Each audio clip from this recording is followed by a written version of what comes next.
주목세 오신 여러분들을 환영하고 축복합니다. 우리가 계속해서 열왕기하를 묵상하고 있는데요. 오늘은 충절과 변절 11점을 가지고 열왕기하 5장 15절부터 27절까지 말씀을 함께 살펴보길 원합니다. 우리 15절부터 16절까지 말씀을 같이 한번 읽어볼까요? 나아만이 모든 군대와 함께 하나님의 사람에게로 돌아와서 그의 앞에 서서 이르되 내가 이제 이스라엘 외에는 온 천하에 신이 없는 줄을 아나이다.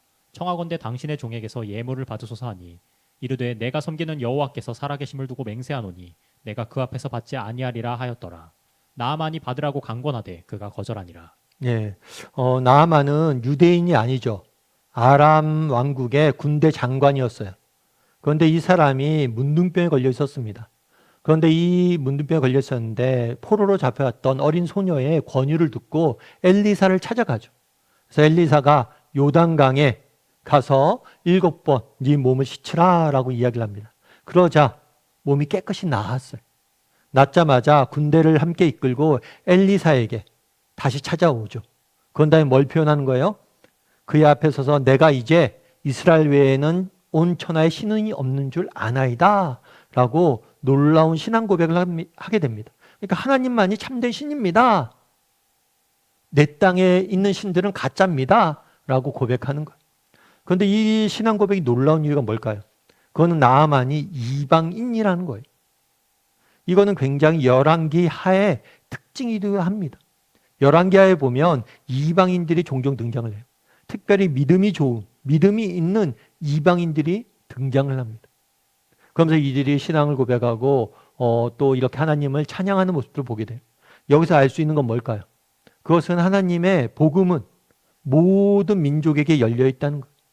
우리가 자칫하면 구약시대에는 이스라엘 민족들만 하나님을 믿었다 그러는데 그렇지 않아요. 이스라엘을 통해서 모든 민족을 돌아오게 할 계획이 있었던 거예요. 그래서 복음은 모든 민족을 향하는 것입니다.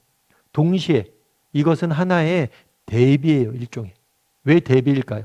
그 당시 이스라엘 사람들은 하나님을 버리고 바알을 섬겼어요. 이스라엘 사람들이 바알을 섬기자 이제 뭐라는 거예요? 이방인들이 뭐라고 얘기하는 거예요? 참 하나님은, 참된 신은 하나님 한 분밖에 없다 고백하는 거예요. 대조하는 거죠. 야, 너희들 어떻게 이방인들이 이렇게 고백하는데 하나님의 백성이라는 너희는, 내가 선택한 너희는 어떻게 바알을 찾아갈 수 있느냐? 라고 대비돼서 보여주고 있는 거예요. 뿐만 아니라 나아만은 뭐랬냐면 예물을 드리길 원했어요. 참 이것도 놀라운 일이죠. 감사하길, 감사를 표현하길 원했던 거예요. 사실 이것이 쉬운 일이 아닙니다. 정말 우리가 하나님 앞에 받은 은혜가 얼마나 많아요. 당시 이스라엘이 그랬던 거죠. 정말 이스라엘 백성들을 정말 애굽에서 구원해서 그들을 살려냈잖아요. 노예로부터 노예 생활하던 그들을 정말 해발시켜서 가나안 땅까지 주셨잖아요. 그런데 감사하지 않고 딴 데를 찾아가잖아요. 그런데 이방이었던 나아만은 뭐라는 거예요? 이 병고침을 받고 감사하잖아요. 어떻게 이방인은 하나님의 역사를 보고 감사하는데 너희는 감사하지 않냐? 이렇게 묻는 거예요. 어쩌면 그러면 우리 믿음을 갖고 있는 우리에게도 동일하게 질문해 볼 수 있죠. 정말 우리는 하나님 앞에 감사하는 사람입니까? 정말 하나님이 우리에게 베푸셨던 은혜를 정말 하나님 모르는 사람들에게 베풀었다면 그들은 춤을 추며 감사하며 하나님 찬양했을 텐데 우리는 정말 하나님 앞에 너무나 놀라운 은혜를 받았고 너무나 놀라운 사랑을 받았는데 감사하지 못하고 있지는 않냐고 본문은 묻고 있는 거예요. 그래서 한번 돌아봐야 돼요. 그런 다음에 17절부터 19절까지 말씀을 같이 한번 읽어볼까요?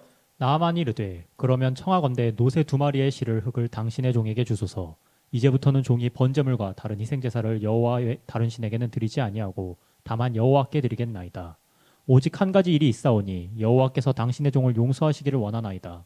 곧 내 주인께서 림몬의 신당에 들어가 거기서 경배하며 그가 내 손을 의지하심에 내가 림몬의 신당에서 몸을 굽히오니 내가 림몬의 신당에서 몸을 굽힐 때에 여호와께서 이 일에 대하여 당신의 종을 용서하시기를 원하나이다 하니 엘리사가 이르되 너는 평안히 가라 하니라. 그가 엘리사를 떠나 조금 가니라. 예, 나아만이 또 한 가지 부탁을 해요. 어떤 부탁을 하냐면 흙을 가져가겠다라고 이야기를 해요. 그럼 왜 흙을 가져가겠다고 이야기했을까요? 뒤에 보면 내가 종이 자신이 번제물과 다른 희생 제사를 드리겠다라고 하는 거 봐서는 이 흙을 가지고 제단을 쌓기를 원했던 것 같아요. 내가 하나님을 위한 제단을 쌓을 수 있도록 흙을 가져가겠다. 다르게 얘기하면 자신이 그곳에 가서 하나님을 믿는 것을 허락해 달라는 거죠. 그런 다음에 또 한 가지 청합니다. 그건 뭘 청할까요? 당신의 종을 용서하소서. 왜냐하면 그 사람이 지금 아람 사람이잖아요. 그리고 아람 왕을 섬기고 있잖아요. 그러다 보니까 아람 왕이 누굴 섬기고 있는 거예요? 이방신 림몬을 섬기고 있는 거예요. 그러니까 나도 부득이하게 왕과 함께 가서 뭘 하게 되는 거예요? 제사 드리거나 또 몸을 굽힐 수 있다는 거예요. 부득이하게. 그것들에 대해서 용서해 달라고 이야기를 하는 거예요. 참 그러니까 나아만은 굉장히 정말 멋진 사람인 거죠. 정말 자신이 하나님의 은혜를 받았어요. 그 은혜에 대해서 기억하고 감사하고 하나님 찬양하고 하나님에 대해서 올바른 신앙 고백을 합니다. 뿐만 아니라 뭐래요? 내가 앞으로 하나님을 위해 예배하면서 살겠다라는 고백을 담아서 예배하면서 살겠다는 고백을 담아서 흙을 가져가길 원해요. 그런데 자기가 이방인이고 부득이하게 림몬의 상단에 들어가서 섬길 수밖에 없는 형편이에요. 그러다 보니까 그것들에 대해서 용서를 구하는 거죠. 그러자 엘리사가 뭐라고 답했을까요? 이렇게 답해요. 너는 평안히 가라. 참 이 평안히 가라라는 말도 굉장히 위로가 되더라고요. 저도 이제 예전에 그랬던 것 같아요. 뭐냐면 우리 어머님이 제일 처음에 예수님을 믿었거든요. 근데 우리 집안은 완전히 뭐 예수님의 예자도 모르는 집안이었어요. 그러다 보니까 어머님이 혼자 며느리가 예수를 믿었잖아요. 그러니까 집안에서 저도 어렸을 때 기억나는데 한 달이 멀다고 제사가 했어요. 제사를 지낼 때마다 저희 어머님이 늘 했던 게 뭐냐면 밥을 하시잖아요. 그럼 제사 밥을 뜨잖아요. 뜰 때 늘 거기다 십자가 긋고 밥도 그 십자가 긋고 밥도 그. 그래서 늘 기도했대요. 하나님 제발 우리 가정에도 복음이 전해지는 날들이 오게 달라고. 그러면서 저한테도 그러더라고요. 야 승원아, 어른들이 너 시키면 어쩔 수 없이 제사해야 될 텐데 너 꼭 기도하고 마음속에 십자가 긋고 그 십자가 앞에 절한다 생각하고 해라. 절대 우상한테 절한다 생각하고 절하면 안 돼. 그러면서 저한테도 시켰어요. 그래서 저도 늘 십자가를 딱 마음속에 그리고 십자가 앞에 절한다.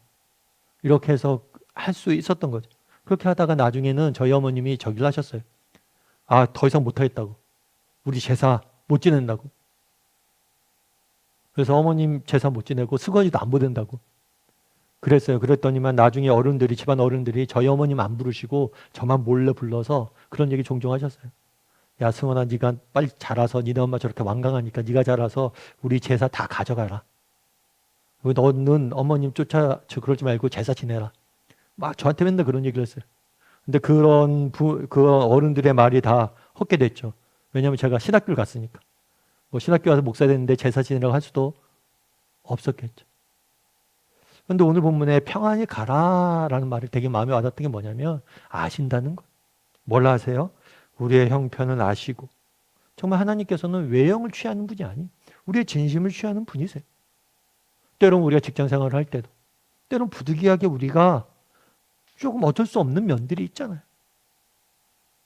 그럴 때라도 내가 진심으로 보세요. 내가 그곳에서 흙을 가져가겠습니다. 내가 그곳에서도 내가 직장에서도 진심으로 하나님 섬기겠습니다. 이런 마음들을 갖고 있다면 때로는 우리가 형편상 어쩔 수 없이 정말 이렇게 제사 지낸 근처에 갈 수도 있겠죠. 하지만 하나님께 지킨다는 거예요. 그래서 오늘 본문에서 알 수 있는 건 뭐냐? 우리의 형편을 아시고 우리의 중심을 보시는 분이 하나님이란 거.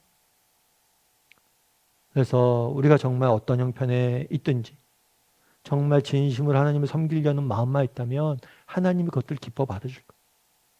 그래서 우리에게도 나아만과 같은 그런 믿음을 갖게 해달라고 기도하고 또 나아만과 같은 믿음을 갖기 위해서 노력하는 오늘 하루가 되기를 주님의 이름으로 소원합니다. 우리 함께 기도했으면 좋겠는데요. 기도하실 때 오늘 말씀 기억하면서 기도했으면 좋겠습니다.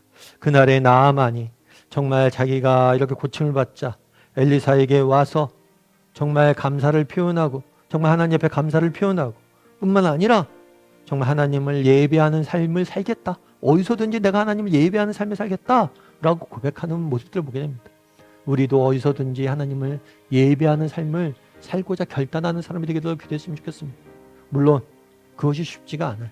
경우에 따라서, 형편에 따라서 정말 우리가 겉으로 때로는 못 드러낼 수도 있고, 때로는 여러 가지 형편 중에서 정말 부득이하게 정말 믿음 가운데, 정말 믿음 외적으로 우리가 믿지 않는 사람들 어울릴 수밖에 없는 형편들이 있을 수 있어요.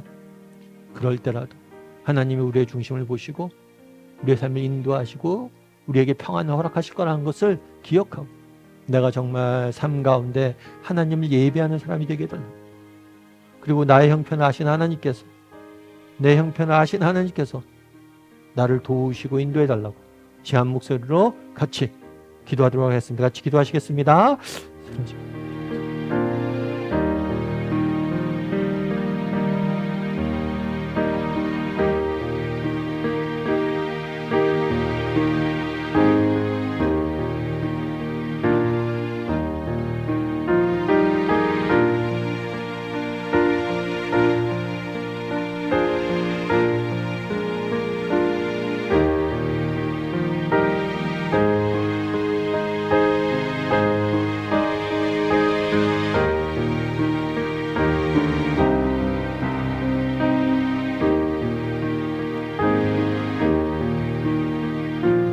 사랑의 하나님, 정말 우리에게도 나아만과 같은 믿음들을 허락하여 주시옵소서.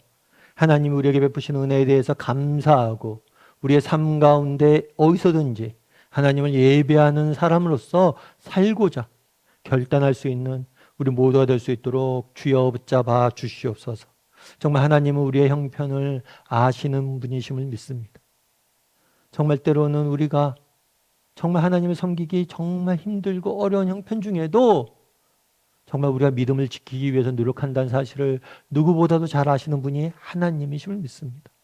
하나님께서 우리의 마음을 기뻐 받아 주시고 정말 그곳에서 우리가 드리는 예배를 기뻐 받아 주시고 우리의 삶을 정말 변화시켜 주시고 또 우리에게 정말 하나님을 기쁘게 예배할 수 있는 좋은 환경으로 우리의 터전들을 바꾸어 주시옵소서. 하나님께서 오늘도 우리와 함께 할 줄 믿사오며 모든 말씀 예수님의 이름으로 기도드립니다. 아멘.